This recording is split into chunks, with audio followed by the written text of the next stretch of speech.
আসসালামু আলাইকুম রহমতুল্লাহি ওয়াবারাকাতুহ। আলহামদুলিল্লাহি ওয়াহদা ওয়াসসালাতু ওয়াসসালামু আলা মান লা নাবিয়্যা বা'দা ওয়া আলা আলিহি ওয়া সাহবিহি ওয়া মাওয়ালা। এইজন্য আমি জামালপুরে এক মাহফিলে গেছি, তো ইমাম মসজিদের ইমাম সাহেব এইরকম বিশাল এক তালিকা নিয়ে এসেছে। তালিকা নিয়ে এসে পড়তেছে, অমুক ভাই 10 টাকা, অমুক ভাই 20 টাকা, অমুক ভাই 50 টাকা, অমুক ভাই 30 টাকা, এইভাবে পড়তে আছে লাইন ধরে। আমি বললাম, ভাই এই যে 30 টাকা, 40 টাকা, 50 টাকা যা দিছে, আল্লাহ রাব্বুল আলামিন তো জানেন সে কত দিছে। এটা তো আল্লাহ সন্তুষ্টির জন্য দিছে। এইভাবে আলোচনা বন্ধ করি, আধা ঘন্টা ধরেই আপনি খালি লিস্ট পড়তে আছেন। এটা থাক না, এটা অসুবিধা নেই, এটা আল্লাহ তো দেখে গেছেন। এবার ইমাম সাহেব বলে কি, শায়েখ আপনি তো চলে যাবেন সকালে, কিন্তু আমার কালকে খবর আছে, যদি যে 10 টাকা দিছে তার নাম যদি মাকে না বলি, যে মিয়া আমার 10 টাকা কি হয়েছিল, আমার নাম মাকে আসা না কেন? ইমাম সাহেব বলতেছেন আমার কালকে খবর আছে, আসি আমার উপর আক্রমণ করবো, 10 টাকা দিছি মিয়া কম নাকি? এই 10 টাকা মাকে ঘোষণা হলো না কেন? তাহলে 10 টাকাও মাইকের ঘোষণা ছাড়া দিতে পারে না। অর্থাৎ রিয়ার রোগ ঢুকে গেছে, লোক দেখানোর রোগ ঢুকে গেছে। দেখবেন যত দান করতে যায়, ক্যামেরার সামনে ছাড়া দান করতে পারে না। ক্যামেরা লাগে, ছবি তুলতে হবে, ভিডিও করতে হবে, তারপর আপনার মানুষকে দেখাইতে হবে। দেখানো ছাড়া কোন আমল, কোন ইবাদত কিছুই করতে পারে না। আমার এক মুসল্লি আছে নদ্দা সরকার বাড়ির এইদিকে, তো উনি অনেকবার হজ করছে, প্রতি বছর হজ করে। তো যখন দেখা হয় আমার সাথে, হুজুর শুনেন, 8ম বার হজে গেছিলাম যে এমন বৃষ্টি আসছিল মিনার ময়দানে, আমরা একবারে পাহাড়ের উপরে উঠে গেছিলাম। মানে এই গল্প শোনাই, মানে যাতে আমি বুঝি যে উনি 8 বার হজ করছে। আরেকবার দেখা হইলে, হুজুর 5ম বার হজে গেছিলাম যে এমন পরিস্থিতি যে আমরা ওই জেদ্দা যাই বসে থাকতে একবারে 7-8 ঘন্টা এখানে ঘরে বসে গেছে। আরেকদিন দেখা হইলে, হুজুর 10ম বার হজে গেছিলাম যে এই ঘটনা হয়েছে। তার অর্থ হইল উনি সবসময় মানুষকে বুঝাইতে চায় উনি অনেকবার হজ করছেন, উনি খালি হজ করছেন। অর্থাৎ যিনি যেই আমল করেন ওই আমলটা গোপন রাখতে পারে না, খালি প্রকাশ করে, খালি মানুষের দেখাইতে চায়। মানুষ বুঝুক উনি দানশীল, মানুষ বুঝুক উনি আল্লাহওয়ালা, মানুষ বুঝুক উনি খুব বুজুর্গ মানুষ, উনি খুব দিনদার। এটা অন্তরের রোগ, এটা রিয়ার রোগ। আল্লাহ রাসূল সাল্লাল্লাহু আলাইহি ওয়াসাল্লাম বলছেন, আলা উখবিরুকুম বিমা হুয়া আখওয়াফু আলাইকুম ইনদি মিন মাসিহিদ দাজ্জাল।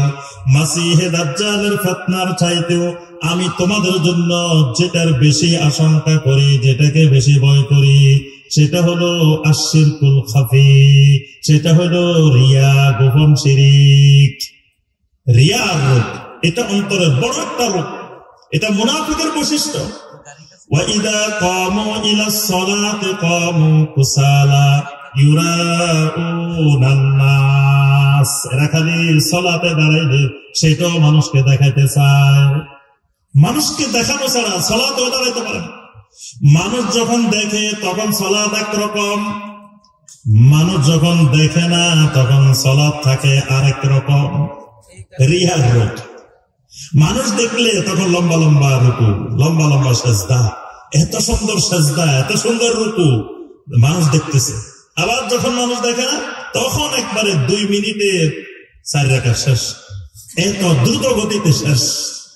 অর্থাৎ অন্তরের মধ্যে রোগ।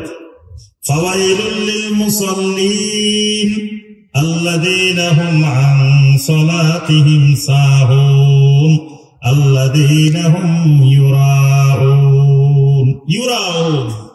এই লোক দেখানোর রোগ, এটা দেখবেন একবারে নারী পুরুষ নির্বিশেষে সবার ভিতরে যে যেটা করে একমাত্র আল্লাহর সন্তুষ্টির জন্য করতে পারে। এই জন্য আল্লাহ রাব্বুল আলামিন সূরা আল কাহফের 28 নম্বর আয়াতে কারিমে বলেন, ওয়াসবির মা'আল্লাযীনা ইয়াদউনা রাব্বাহুম বিল গাদাতি ওয়াল আশিয়্যি ইউরিদুনা ওয়াজহা। ওই মানুষগুলার সাথে লেগে থাকো, ওই মানুষগুলার সাথে সম্পর্ক রাখো যেই মানুষগুলা সকাল সন্ধ্যা তার রবকে ডাকে, ইউরিদুনা ওয়াজহা, একমাত্র আল্লাহ রাব্বুল আলামিনের সন্তুষ্টির উদ্দেশ্যে, আর কোন উদ্দেশ্য তার মধ্যে নাই। অর্থাৎ ইখলাস ওয়ালা মানুষ, রিয়া মুক্ত মানুষ, ওই মানুষগুলোর সোহবতে থাকো, এই মানুষগুলোর সাথে থাকার চেষ্টা করো। এই মানুষ সমাজে পাওয়া খুব বিরল। এটা একটা অন্তরের কি রোগ। অন্তরের আরেক রোগ আশ-শুবহা, আশ-শাক, আর-রাইবা, অর্থাৎ সন্দেহ, সন্দেহ, সন্দেহ, সন্দেহের রোগ। এই রোগে যার ধরছে সে খালি সন্দেহ, যেটা দেখে, যেটা শুনে, যেটা বুঝে, খালি তার মধ্যে সন্দেহ সন্দেহ লাগে। এই জন্য আল্লাহ রাব্বুল আলামিন ঈমানের জন্য শর্ত দিয়েছেন সূরা আল-হুজুরাতের 15 নম্বর আয়াতে কারিমা, ইন্নামাল মুমিনুনা আল্লাযীনা আমানু বিল্লাহি ওয়া রাসূলিহি সুম্মা লাম ইয়ারতাবু। মুমিন তো তারা যারা আল্লাহ এবং তার রাসূলের উপরে ঈমান আনার পরে বিন্দু পরিমাণ কোনো সন্দেহ করে না।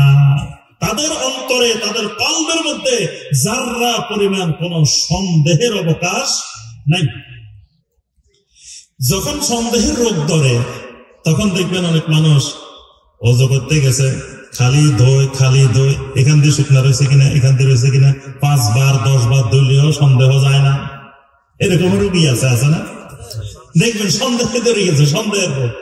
তার কাছে কোনো খান দিয়েছে, একবার উজু করছে, আবার দৌড় দিচ্ছে, না আমার পায়ের এখান দিয়ে মনে একটা শুকনা রয়েছে, আরেকবার গেছে, আমার এখান দিয়ে একটু রয়ে গেছে।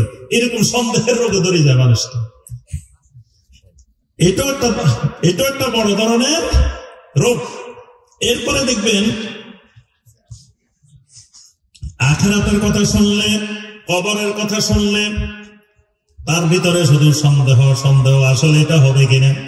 বর্তমানে হাদিস অস্বীকারীদের মহা ফিতনা, মানুষের মধ্যে সন্দেহের রোগ ঢুকানো। এদের মূল কাজ, এরা প্রকাশ্যে আসে না, প্রকাশ্যে কখনো ওরকম দাওয়াত দেন না। এরা ভিতরে ভিতরে মানুষের মধ্যে গিয়ে সন্দেহ, সংশয় ঢুকায়। মানুষকে যাই আস্তে করে বলি দে, শোনেন ভাই, কবরের আযাব আসলে কিচ্ছু নাই, কোরআনে কবরের আযাবের কোনো আয়াত নাই। অসংখ্য লোক এখন আমাদেরকে প্রশ্ন করে, কোরআনে কি কবর আযাবের কোনো আয়াত নাই? কোরআনে কারিমে কবরের আযাবের অনেক আয়াতে কারিমে আছে। এখন যে তারে বুঝাই দিছে, হেতে কোরআনের কি বুঝছে? যারা কোরআনে কারিমের বিশেষজ্ঞ, যারা কোরআনে কারিমের আলেম, তারাই তো বুঝবেন কোরআনে কারিমে কবরের আযাবের আয়াত আছে কি নাই। হাদিসের কিতাবগুলোতে বাবু ইসবাতে আযাবিল কবর, আযাবে কবরের বাবে কায়েম করা আছে মুহাদ্দিসিনে কেরাম। তো মুহাদ্দিসিনে কেরাম আয়াত না বুঝে, হাদিস না বুঝে বাব কায়েম করে ফেলছে। এখন এই সংশয় দিয়ে দেয় মানুষের মধ্যে। তা আমারে কয়েকজন বলছে, আমি কই ভাই, কবরের আযাব যদি না থাকে তা আলহামদুলিল্লাহ আমরা সবাই বাঁচি গেলাম। আপনিও বাঁচি গেলেন, আমিও বাঁচি গেলাম, নাই তো খুশির খবর।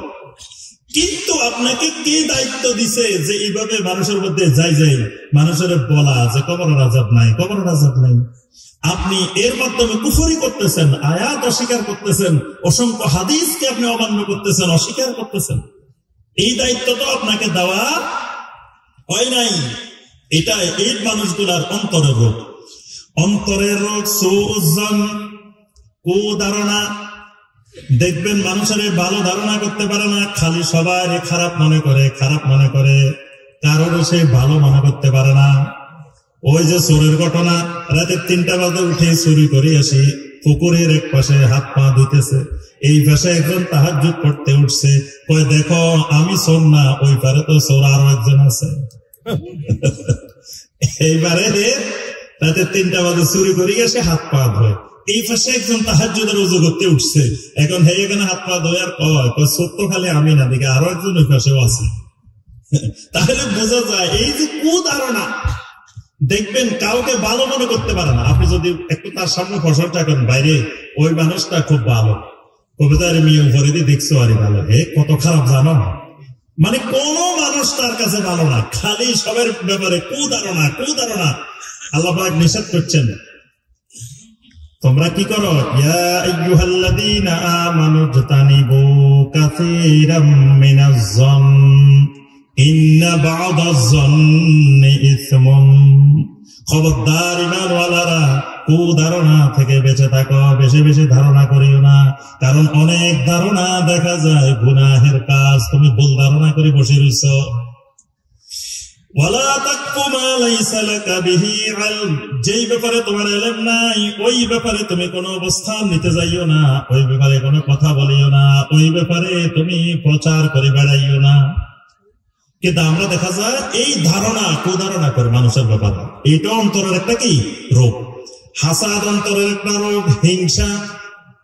হিংসা, হাসাদ, এটাও অন্তরের একটা রোগ। অন্তরে যখন রোগ হয়ে যাবে তখন আপনার কাছে মনে চাইবে আমার থেকে যেন কেউ উপরে না যাইতে পারে। আরেকজন একটু টাকা পয়সা একটু বেশি হয়েছে, আপনার কাছে হিংসা লাগে, খালি হিংসা লাগে। আরেকজনের একটু মান সম্মান বেড়ে গেছে, হিংসা লাগে। আরেকজনের একটু ভালো অবস্থানে গেছে, হিংসা লাগে। অমুকের ছেলেরা একটু টাকা পয়সা রুজি করতেছে, হিংসা লাগে। অমুকে একটু ভালো খাইতেছে, ভালো চলতেছে, হিংসা লাগে। এই হাসাদ, এই হিংসা এত মারাত্মক, সমস্ত আমলগুলোকে ছারখার করে দেয়, পুড়াই ফেলে, খাই ফেলায়।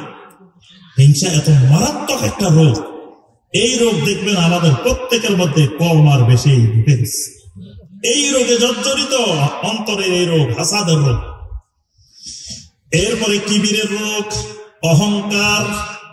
অহংকার এটা অন্তরের আরেকটা রোগ। অহংকার দেখবেন সবার মধ্যে কম বেশি অহংকার। আল কিবির বাতারুল হক ওয়া গামতুন নাস। অহংকার হলো হককে গ্রহণ করতে না পারা, সত্যকে গ্রহণ করতে না পারা, আর মানুষকে তুচ্ছ জ্ঞান করা। দেখবেন সত্য জানে কিন্তু গ্রহণ করতে পারবে না, মানতে পারবে না।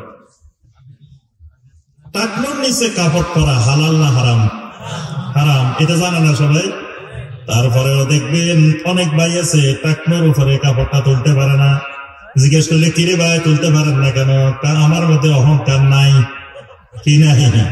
অহংকার নাই। উনি অহংকার ছাড়া টাকনুর নিচে কাপড় নামাইছে। তো ভালো কথা, আপনার মধ্যে অহংকার নাই। অহংকার যদি না থাকে আপনি তুলতে পারেন না কেন?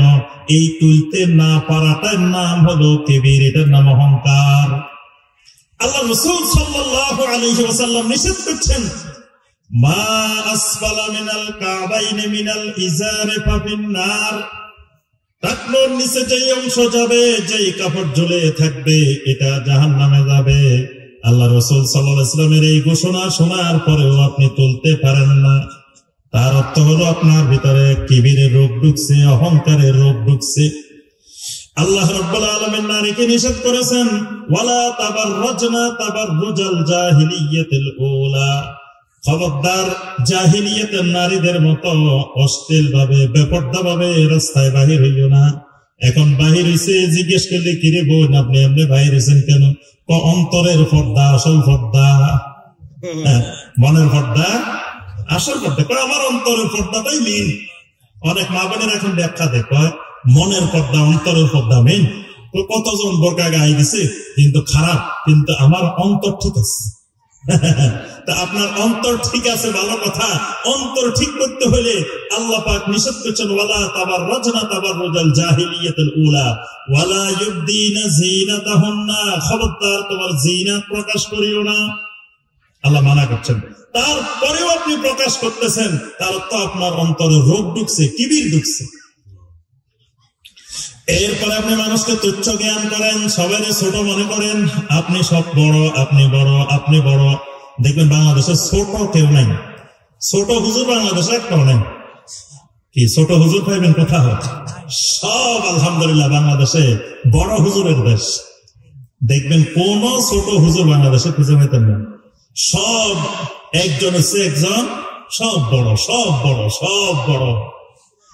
অর্থাৎ কিবির, অহংকার আমাদের ভিতরে এত মারাত্মক পর্যায়ে পৌঁছে গেছে যেটা সীমার বাহিরে। এটা অন্তরের একটা কি রোগ। এরপরে হতাশ হওয়া, এটাও অন্তরের একটা রোগ। এরপরে আপনার ওয়াসওয়াসা যুক্ত হওয়া, অন্তরের ভিতরে কুমন্ত্রণা, ওয়াসওয়াসা আসা, এটা অন্তরের একটা রোগ। অন্তর শক্ত হয়ে যাওয়া, কঠিন হয়ে যাওয়া, এটা অন্তরের একটা রোগ। এইরকম অন্তরের মধ্যে অসংখ্য রোগ আছে, এবং এই রোগগুলো যদি আমরা দেখি আমাদের প্রত্যেকের ভিতরে কম বেশি আছে না? এবার আসেন রোগগুলো কেন হয়, রোগের কিছু কারণ, এরপরে চিকিৎসা দিয়ে শেষ।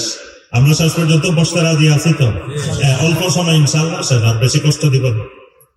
এবার আসেন রোগগুলো কেন হয় অন্তরের মধ্যে। অন্তরের রোগের 1 নম্বর কারণ আল জাহালাত, মূর্খতা। এই জাহালাতের কারণে অন্তরের রোগ তৈরি হয়।